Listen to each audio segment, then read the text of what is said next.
Yo, Jason M.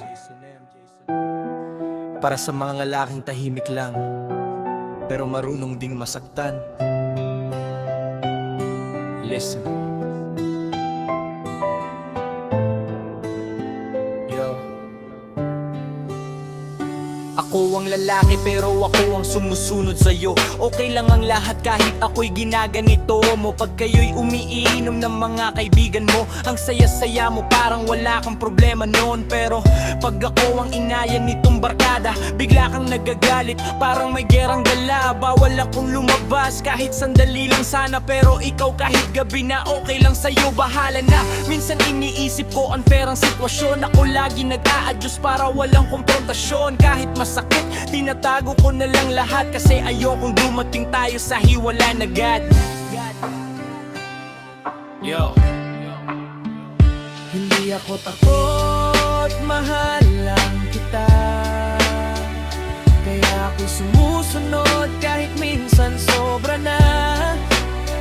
Pero sana naman pakinggan mo rin ako. Pagmamahal ko sa'yo ay hindi laro. Hindi ako alipin ng pag-ibig mo.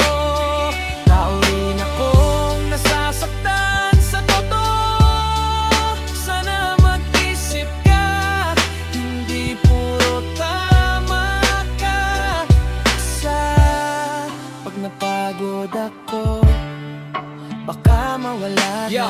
Gusto mong ipakita sa lahat na takot ako sa'yo, kaya tuloy kong minsan napapahiya na ako sa harap ng tropa ko. Ako'y napapatahimik kahit simpleng biro mo minsan sobrang sakit. Hindi ko maintindihan bakit kailangan ganon. Parang kada kilos ko kailangan may permiso. Ako naman nitong todo sa pagintingimpe, pero bakit parang ako lagi ang mali? Tahimik lang ako kasi ayokong lumala, ayokong magkasakitan at masira pa. Pero wag mong isipin na wala akong paninindigan, at kataon lang na ikaw ang pinapahalagahan.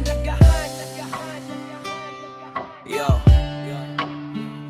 Hindi ako takot, mahal lang kita, kaya ako sumusunod kahit minsan sobra na.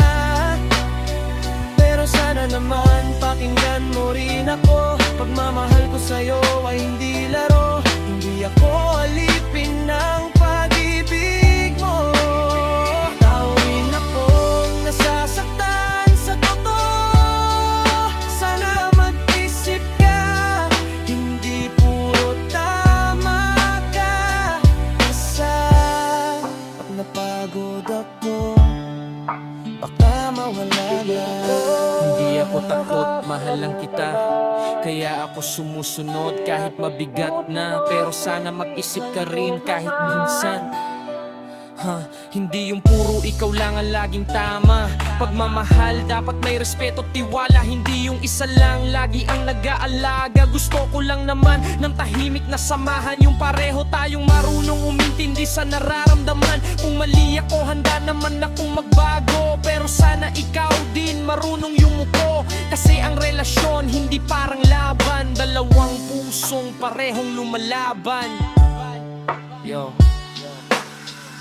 Ang tunay na lalaki, hindi sinusukat sa sigaw o tapang, kundi sa kakayahang magmahal. Pero sana palagahan mo rin